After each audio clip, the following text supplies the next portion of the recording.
Hi, welcome to our study of 1 Corinthians. This is our first lesson, and today I want to give you a bit of a background into Corinth. Now, I know the first lesson, you hear the word background and you think, oh, come on, can't we just get into to 1 Corinthians chapter 1? Well, I want you to know a little bit about the people of Corinth, about the city of Corinth, about why God wanted Paul to go to Corinth. So let's take a look at that. First of all, we're going to look at some facts about Corinth, and then we will go on some of Paul's travels. We will begin in Acts 17 when we talk about Paul and end at the end of chapter 18. All right, first of all, where was Corinth located? I've given you a big map here. I want you to have more of a world view of where Corinth was.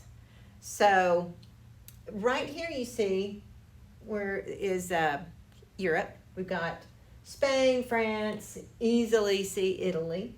Down here we've got Africa. Now right here is where Alexandria is. We will talk about that when we talk about Apollos. Apollos was from Alexandria, so that's where it is, or where it was, and still is. Now, where is Israel? We've all seen pictures of the Holy Land area, but where is it here? Now, some of you already know where it is, but this little green area right here is Israel. It's the Jordan now. When Paul went on his first missionary journey, he went up into Syria, and he went through here. He went into Turkey. I believe he went over to Cyprus, and he went up to all up in here into Turkey. Antioch of Pisidia, lots of places. But then he went on another missionary journey, and he went to Thessalonica. Thessalonica. Right now it's called Thessaloniki, and it is right here. And we've already talked about 1st and 2nd Thessalonians. We have studied that. So if you were in my class at that time, you know that Paul, when he left Thessalonica, he got concerned about them, and he wrote them a couple of letters. Silas and Timothy went back to check on them. And so Paul was waiting. He decided to wait for them in Athens. So he came down here. This is Thessaloniki here. He came down here into Greece, and he was waiting for them here in Athens. But then he decided to go further. He decided to leave Athens, and he went to Corinth. Now, Corinth, here's Athens right here. Corinth is right there. That's ancient Corinth. And this is called the Peloponnese. This section is the Peloponnese. It almost looks like an island, doesn't it? Well, it's not. There is a little piece of land there. It's almost 4 miles long. It's like a land bridge, okay? And it connects the Peloponnese with this part of Greece. Down here is the Mediterranean Sea, and we are going to talk about this land bridge and how important it was to Corinth. I want you to keep in mind that in this part of the Mediterranean Sea, there were usually storms. It was a very, very dangerous to take their ships and come down underneath to the south of the Peloponnese in order to get to Rome. So they were looking for another way to get from here to here. So I want you to remember that when we get there. Now, why was Corinth so significant? First of all, it was defensible. This is called the Acrocorinth. This down here was part of ancient Corinth. This is the Acrocorinth. You see up here, there look like there's some buildings. There was a big fortress up here.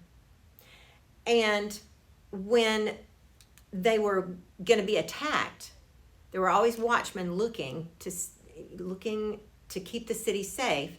And when there was an imminent attack coming, all the people would run up to this fortress and stay there. And it was quite a good fortress. There was plenty of water. There were a couple of springs up there, giving them never-ending water. The area around Corinth was very fertile, so they always had food, so they kept it stocked just in case. The city of Corinth was very old, even in Paul's day. They have found Neolithic pottery in Corinth that's only found in Corinth. So it was made in Corinth.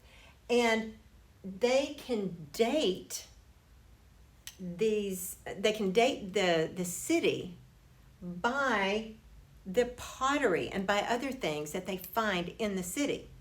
And they have found that Corinth was dated all the way back to 6500 BC. That's 6500 BC. That is old. Even in Paul's day, it was old. But it was because of the defensibility of this area. Okay, why else is it important? It's because of the land bridge, the isthmus. An isthmus is just a little piece of land between two bigger areas. This is the isthmus. It comes right across this area. It's a little less than 4 miles long. Now, what is significant about that? You remember what I told you about this part of the Mediterranean Sea. Well, what if we could bring our ships here, right over here, and pull our ships across the land into the next ocean, the Gulf of Corinth? Really? You can do that? Yes, you can. They found evidence of this. It was a very important part of Corinth. All right. Actually, I'm going to show you another picture. This is the canal that is there now. It is a canal going from all the way across the isthmus, from one ocean to the other. And you can see, if you stand on the bridge, you can see this ocean, you can see the other ocean. They built this in the late 1890s because they had discovered dynamite. So they dynamited this and built this canal. So now small boats can go back and forth to the oceans. Not huge, our big ships will not do that, but the smaller ones can. But in the late 1890s, we also had the ability to photograph things. So before they dynamited, they took a picture of what this looked like. Now, look, if you look right here, you can see a groove going through here and a groove there. I'm going to read this part for you. Ships were transported on wooden platforms pulled on groove rails, and they named it the Diolkos. I don't know if I'm saying it correctly, but Diolkos. They would put it on. They would put the ship on a wooden platform, and you think, how did they get it there? Well, they had to have some way of pulling it out of the water onto this platform. They obviously had to get rid of the cargo. So they would take the cargo off and they had to have some place to store it. And then they had to have a mountain of men and beasts pulling it up. So they pulled it up on this platform, and then they pulled it on grooved rails for 4 miles, approximately 4 miles. Well, what does that make you think of? Rails on a groove with wood platform. It sort of makes me think of the train track. So this may be the ancient train track, but it was for ships instead of trains. But it's just ingenious, isn't it? And what would happen, they would be in one port, and then they would unload the cargo. They would take the ship over there. Well, what happened to the crew? What would the crew do whenever their ship was being taken across? They weren't involved in taking it across. They had a host of other workers that were trained to do that. So what would they do? They would go into Corinth. Now, these were seafaring men, and they liked entertainment, and they found it in Corinth. And they brought their money, and they found lots of things to spend their money on. All right, let's continue on. We've already seen the canal. They had an entertainment center. It was a center of entertainment. Okay, there were theaters, but there were also Isthmian Games. The Isthmian Games. Now, you remember, everybody knows about the Olympic Games. And in ancient times, the Olympics went on every 4 years. Every Olympiad, an Olympiad is 4 years. So the Olympics were held every 4 years, but the Isthmian Games were held in the second and fourth years of the Olympiad, which is 4 years. So every other year, they would have these games. Now, where were they located? Here we have the isthmus right here.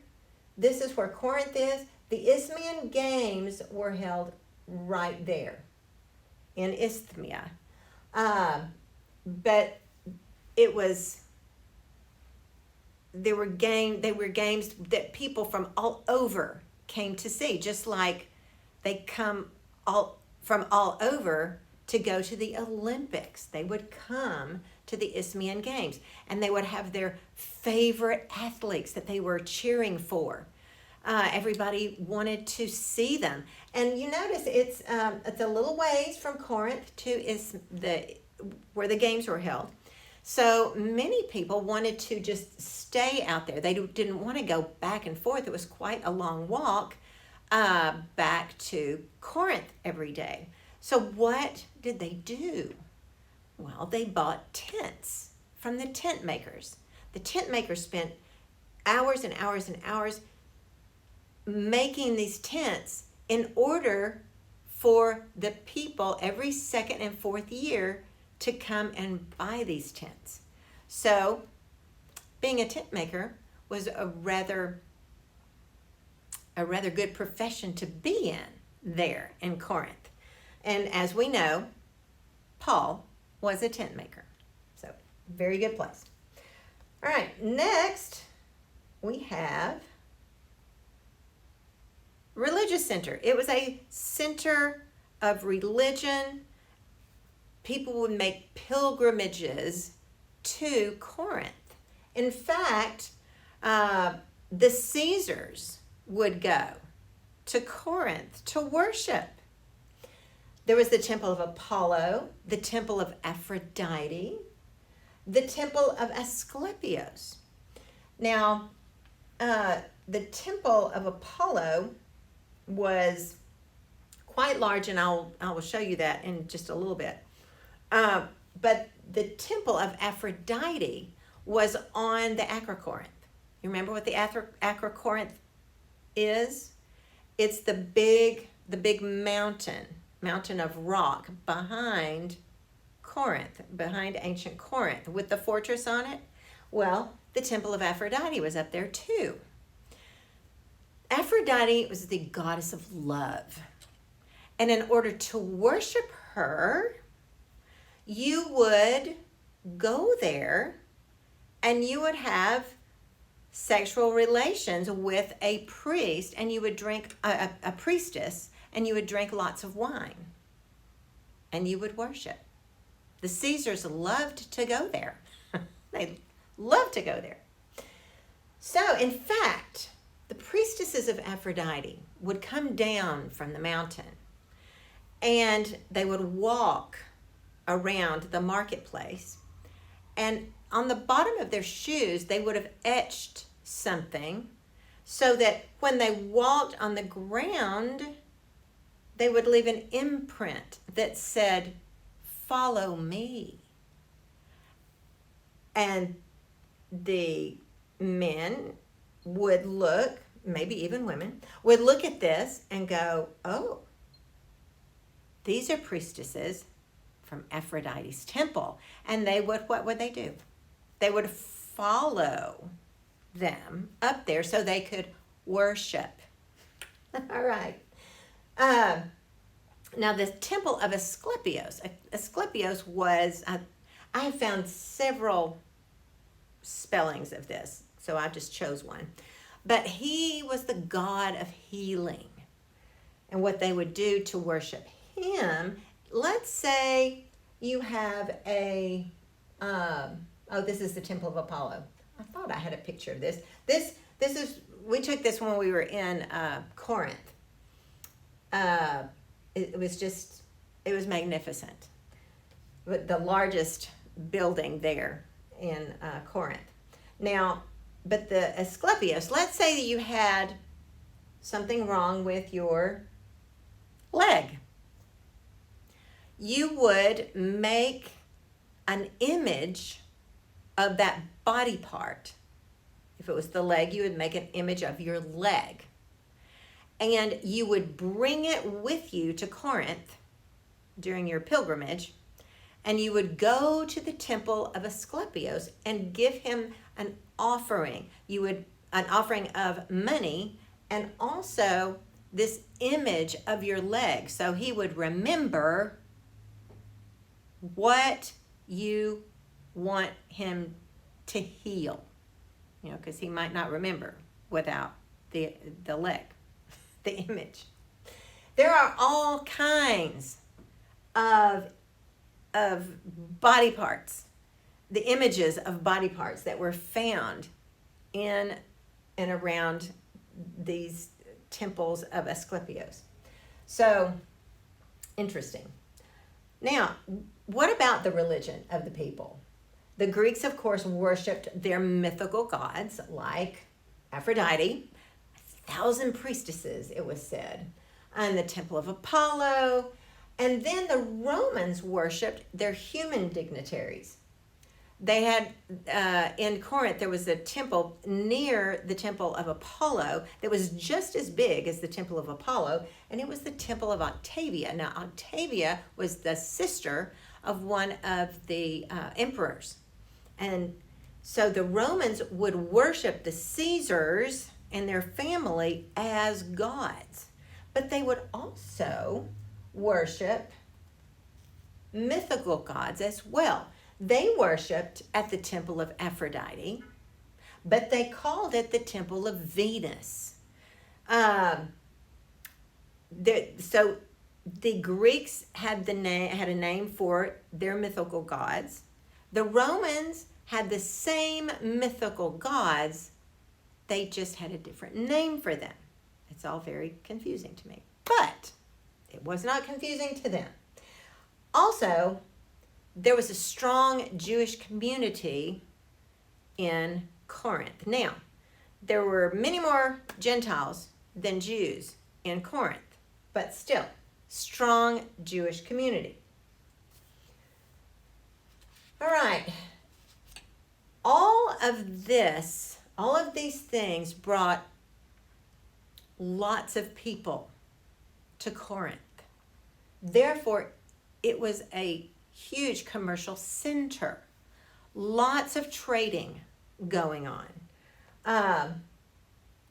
There was the marketplace. The marketplace was called the Agora.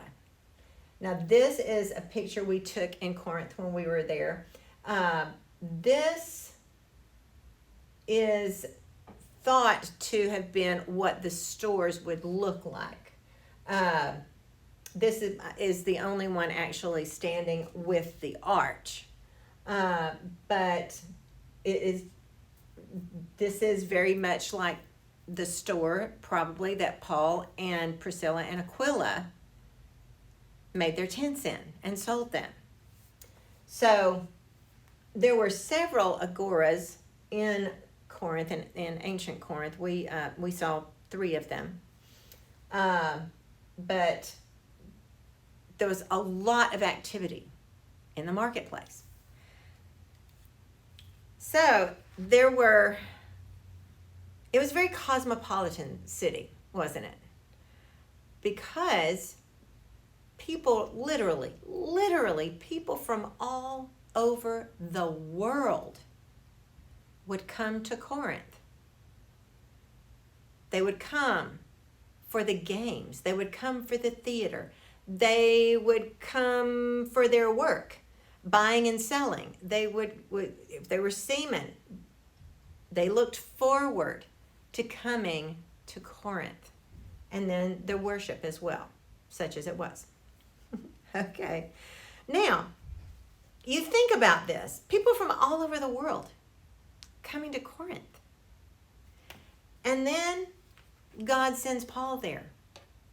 And he establishes a church there.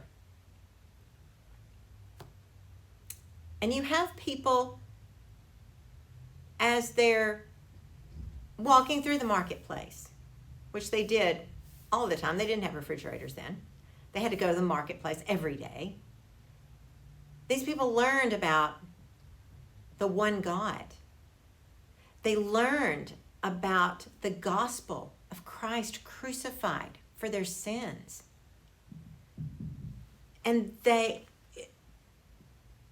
if they were called in their heart, they believed, they became a Christian. And then what did they do? They weren't from Corinth. Where would they go? They would go home.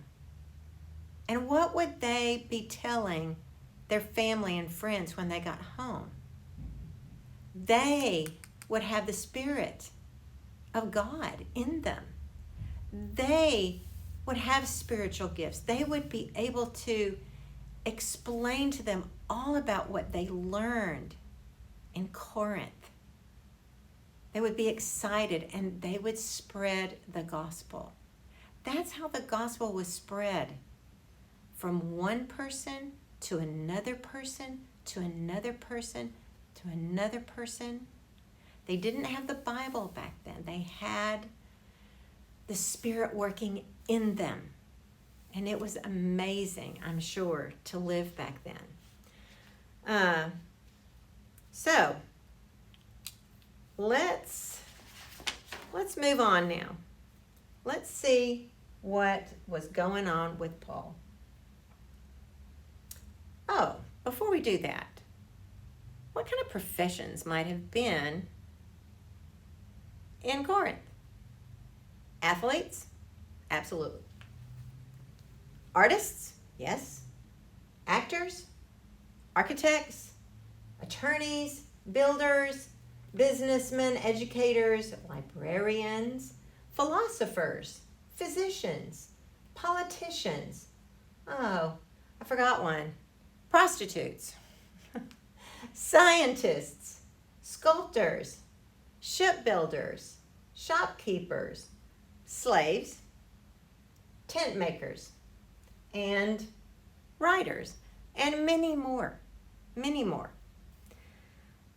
What about the morals of the society? Decadent, definitely. Pleasure-loving society. Lascivious. You know, you wouldn't think it was a great place to build a church, but really, what better place to build a church, to take the plan of salvation to a world that was full of sin and give them hope. All right, now some background scenarios. We're going to talk about Paul in Athens, in Acts 17. Then we will go into chapter 18 and look and see what happened to him in Corinth. We'll talk about the vision of Paul, the situation in front of Gallio, and then Paul will leave Corinth and go to Ephesus, where he will write 1 Corinthians. Then Apollo will enter the story at the end of Acts 18, and he will play quite the role in our lesson for next week. All right, so first of all, Paul in Athens. Oh, this is not Paul. This is my husband and me. We are in front of the Temple of Apollo in Athens. Now, we are on top of the Acropolis. The Acropolis is sort of like the Acrocorinth. It's a big mountain of rock, and it has these temples on it. So, let's read, beginning in chapter 17 of Acts, verse 16. While Paul was waiting for them, he was waiting for Silas and Timothy. That's your question number one. Why was Paul in Athens? He was greatly distressed to see that the city was full of idols. So he reasoned in the synagogue with both Jews and God-fearing Greeks, as well as in the marketplace day by day with those who happened to be there. Now, both Jews and God-fearing Greeks would worship at the synagogue. And you think, wait a minute, I didn't think that Greeks were allowed. Well, they're not allowed in the temple, but they were allowed to worship in the synagogue. Now, they may have worshiped in a different spot than the Jews, but they were there. And there were Greeks who were fascinated by and believed in the one God of heaven. So Paul goes to them first and tells them about Jesus, the crucified Christ, and that he was the Messiah. And he would also go to the marketplace every day. Remember, people went to the marketplace every day, no refrigerators. A group of the Epicurean and Stoic philosophers began to debate with him. Some of them asked, "What is this babbler trying to say?" Others remarked, "Well, he seems to be advocating foreign gods." They said this because Paul was preaching the good news about Jesus and the resurrection. Then they took him and brought him to a meeting of the Areopagus, where they said to him, "May we know what this new teaching is that you were presenting?" So they took him to the Areopagus. This is a picture of the Areopagus from the Acropolis, where we were in front of the Temple of Apollo. This is the Areopagus. It's also called Mars Hill. And here is a better picture of it. It's just closer. You can see people on it. But they would have meetings up here on the Areopagus. So, envision Paul there. You're bringing some strange things to our ears, and we would like to know what they mean. All the Athenians and the foreigners who lived there spent their time doing nothing but talking about and listening to the latest ideas. All the Athenians and foreigners spent all their time doing nothing but talking about and listening to the latest ideas. So this idea of Paul was fascinating to some of them. All right, I'm not going to read the sermon. We're going to go on down to verse 32. The sermon was about the unknown God. When they heard about the resurrection of the dead, some of them sneered, but others said, "We want to hear you again about this subject." At that, Paul left the council. Now, in the New King James Version, it says, Paul departed from among them. Some of the people became followers of Paul and believed, some. Among them was Dionysius, a member of the Areopagus, also a woman named Damaris, and a number of others, but not a huge number. Okay? So, Paul departed from among them. And then in chapter 18, verse 1, the very next verse, he says, after this, Paul left Athens and went to Corinth. So, evidently, Paul was not enjoying himself in Athens. And you wonder, why not? Did any problems result with Paul telling the Jews and the God-fearing Greeks in the synagogue about Jesus being crucified and being risen from the dead? About him being the Messiah? Nothing. It never says that anybody was upset about that.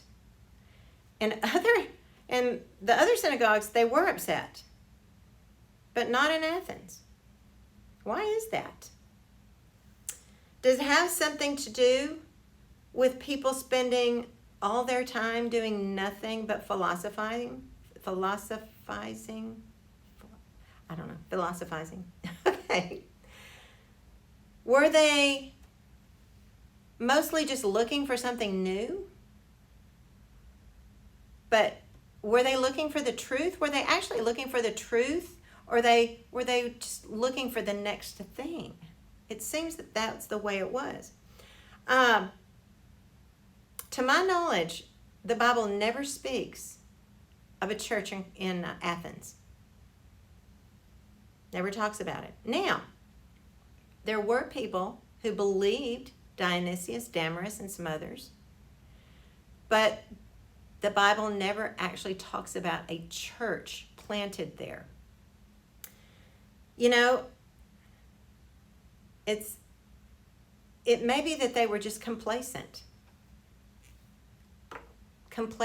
and involved in their own human wisdom, which we will discuss in later chapters of 1 Corinthians. It's difficult to evangelize among complacency, isn't it? And I think that's what Paul found himself in, a world of complacency. People who flitted from one thing to another but never actually believed in anything. So, is this maybe why Paul left Athens before Silas and Timothy arrived? Because he did. He left Athens. He did not wait for Silas and Timothy. That was the plan, but he did not wait. Maybe it was time for Paul to preach in a place that could get fired up about God, about the gospel, about the Messiah. Maybe he needed a more strategic position, one that was busy and active. Maybe it was time to take the gospel to the crossroads of the Roman world. And that was Corinth. So, why did God want him to go to Corinth? Well, Corinth, we've already seen how decadent it was. Corinth needed Christ crucified. If any city did, it was Corinth. They had problems in their culture, didn't they? Paganism, intellectualism, intellectualism is putting human wisdom above the wisdom of God. Hero worship. They were licentious there. They were full of materialism. That sounds a little like our present day situation, doesn't it? Do we have intellectualism now? People believing that man's thoughts, ideas, beliefs are more important than God's? Do people put the ideas of man before God? I think so. Is there hero worship here? Absolutely. You think about all the sports heroes that we cheer for, and in the movies, the stars, a lot of hero worship, materialism, lots of materialism. Do we respect the haves more than the have-nots most of the time? What about philosophy and education? Is that exalted? It is, even in the church. Is that a bad thing? No, unless God is pushed back over philosophy and education.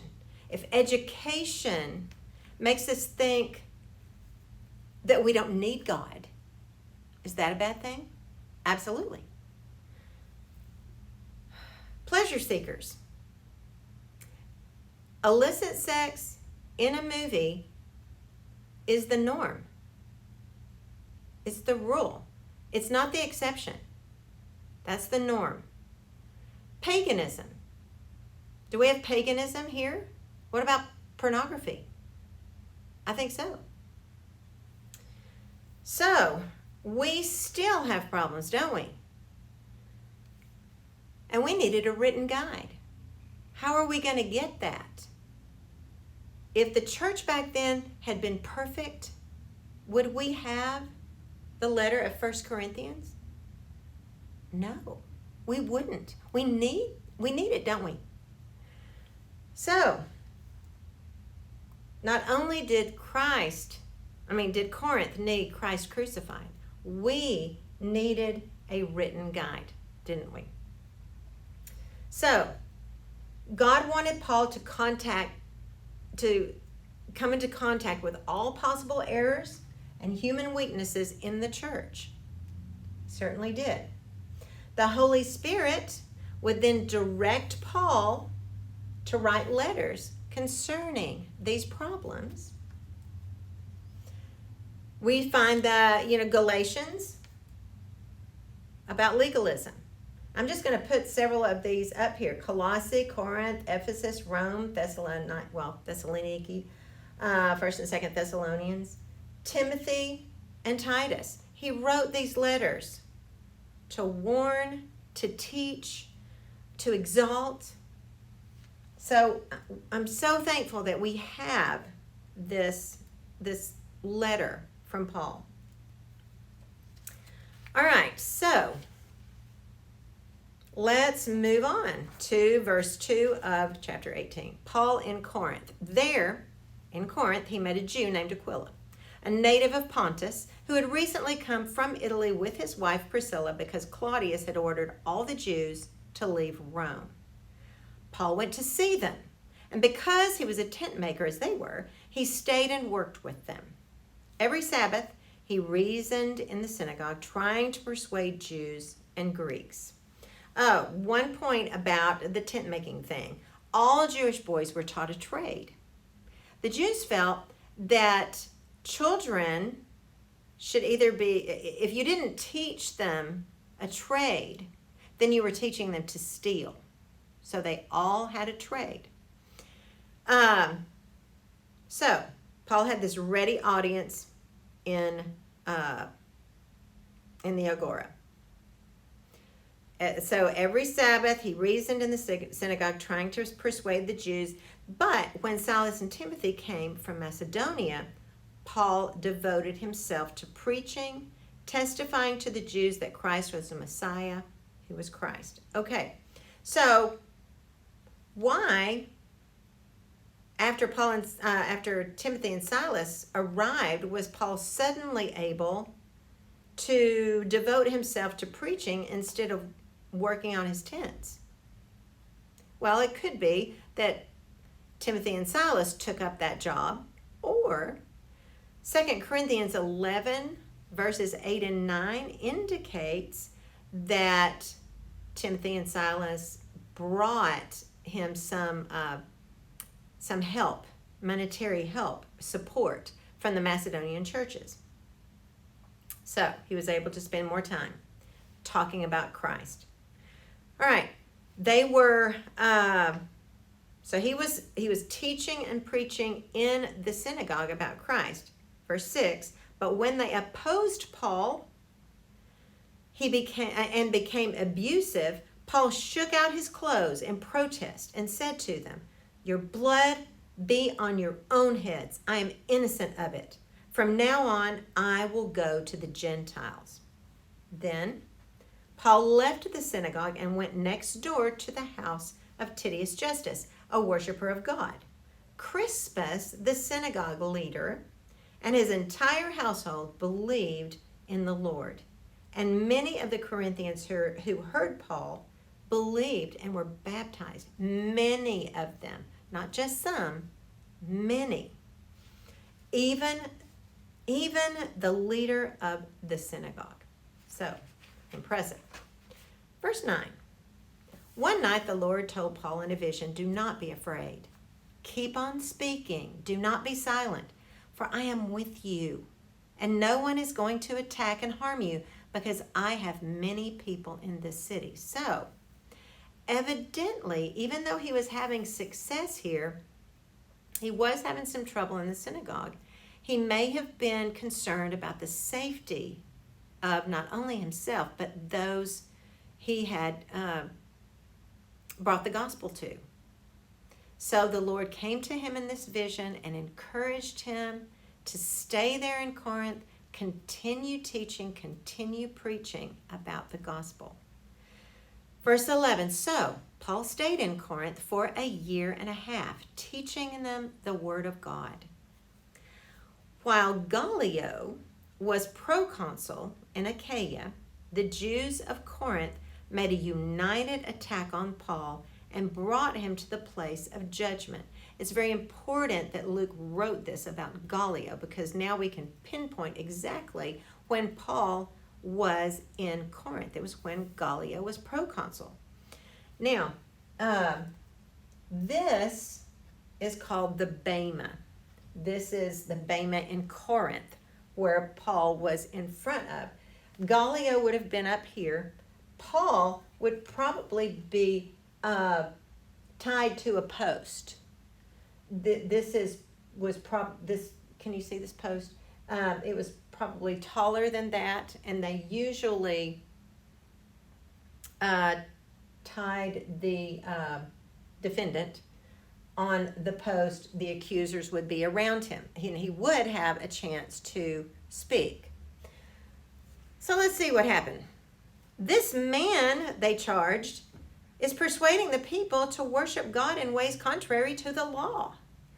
Just as Paul was about to speak, Gallio said to them, "If you Jews were making a complaint about some misdemeanor or serious crime, it would be reasonable for me to listen to you. But since it involves questions about words and names and your own law, settle the matter yourselves. I will not be a judge of such things." So he drove them off. Then the crowd there turned on Sosthenes, the synagogue leader, and beat him in front of the proconsul. And Gallio showed no concern whatever. He just didn't want to deal with it. So this is one way that we see that God took care of Paul. Now, where else do we read of Sosthenes? All right, if you've read 1 Corinthians chapter 1, then you know that Sosthenes was the scribe that wrote out what Paul said in the letter. Paul he never wrote his own letters. He dictated them, and he had a scribe to write for him. And it was Sosthenes. It's very possible that the Sosthenes, who was the scribe of Paul, was also this Sosthenes, who was a ruler of the synagogue. All right. Verse 18. Paul stayed on in Corinth for some time. Then he left the brothers and sisters and sailed for Syria, accompanied by Priscilla and Aquila. Before he sailed, he had his hair cut off at Cenchrea because of a vow he had taken. All right, so I want you to see the Cenchrea port. It's right here. This is modern Corinth now. This is ancient Corinth. And then the Cenchrea port is here, where Paul had his hair cut. Now, when we were in Greece, we had been back over here, and we were on a bus, and we were coming around, and of course this is the road up here, but a little back further, our guide said, "Oh, by the way, if you're interested, this is the port of Cenchrea, where Paul left Corinth to go to Ephesus." And I went, "What?" So I quickly grabbed my camera and I just started taking pictures. I was on the bus. I didn't know if I would get a good one, but this is pretty good. So you had to get the picture. All right, verse 19. They arrived at Ephesus, where Paul left Priscilla and Aquila. He himself went into the synagogue and reasoned with the Jews. He always did that. Stopped at the synagogue first, reasoned with the Jews. Jew first, then the Greek. Verse 20. When they asked him to spend more time with them, he declined. But as he left, he promised, "I will come back if it is God's will." Then he set sail from Ephesus. Now, evidently, it doesn't really talk much about the success he had in Ephesus, but if they were wanting him to stay, evidently he had some success in the synagogue there. So, also, it is thought that he wrote 1 Corinthians in Ephesus. So he had to have been there for a little while. In fact, Paul evidently wrote another letter before the one we call 1 Corinthians, but it has been lost. Now, we find out about this letter in 1 Corinthians 5, verses 9 and 10. However, some scholars believe part of the first letter has been included in 2 Corinthians. Now, I'm going to tell you where that is, if you want to write it down. 2 Corinthians chapter 6, verse 14 through chapter 7, verse 1. 2 Corinthians 6:14 to 7:1. So you can go back and read what that says, but I would encourage you, if you're interested in this, I was very interested in it, so I went and read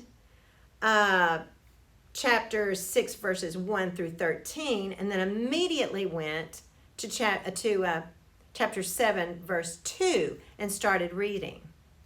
And frankly, it is amazing. You're reading, and when you skip that section, starting in verse 14 of chapter 6, you just skip that section. It's just seamless. You read it, you skip that, you read this part. It's like one thought with this little section put in there.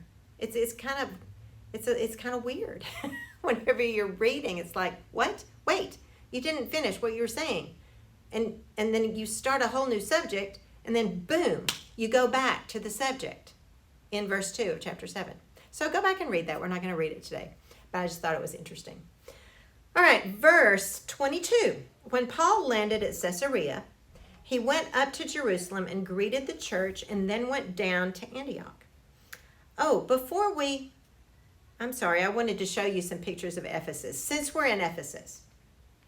Okay, this is actually the road that Paul probably came to Ephesus on. Now, this is like marble, so it's probably not this exact road. I don't think the road would look that good. However, all the little monuments and things on the side of the road, lining the road, those were original. So Paul would have walked from back here up through this road, and then he would have been walking toward this. You see the Colosseum in the back? I thought that was, really cool.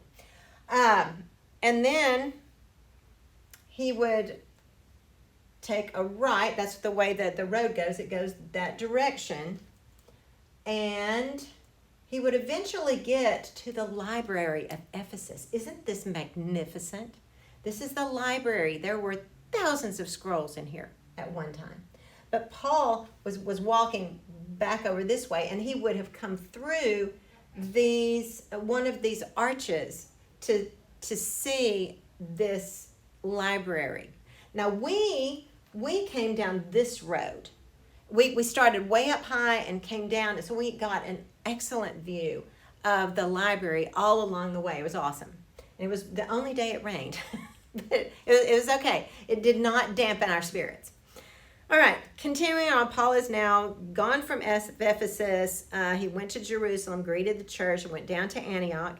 After spending time in Antioch, Paul set out from there and traveled from place to place throughout the region of Galatia and Phrygia, strengthening all the disciples. Verse 24, meanwhile, a Jew named Apollos, a native of Alexandria, you remember where we talked about that, came to Ephesus. He was a learned man with a thorough knowledge of the scriptures. He knew what he was talking about. He had been instructed in the way of the Lord Jesus, and he spoke with great fervor and taught about Jesus accurately, though he knew only the baptism of John. But he knew about Jesus, and he spoke about the gospel. He began to speak boldly in the synagogue. When Priscilla and Aquila heard him, they invited him to their home and explained to him the way of God more adequately. They told him about the baptism of the Holy Spirit. So when Apollos wanted to go to Achaia, which is where Corinth is, the brothers and sisters encouraged him and wrote to the disciples there to welcome him. When he arrived, he was a great help to those who by grace had believed. So was Paul helpful in Greece, in Corinth? Absolutely he was. Very helpful. For, verse 28, he vigorously refuted his Jewish opponents in public debate, proving from the scriptures that Jesus was the Messiah. So, Apollos was a great orator. He was a great teacher, and he helped them tremendously. And we will talk about what happened after Paul left in 1 Corinthians chapter 1 next week. So glad that you tuned in, and I will see you next time. Bye-bye.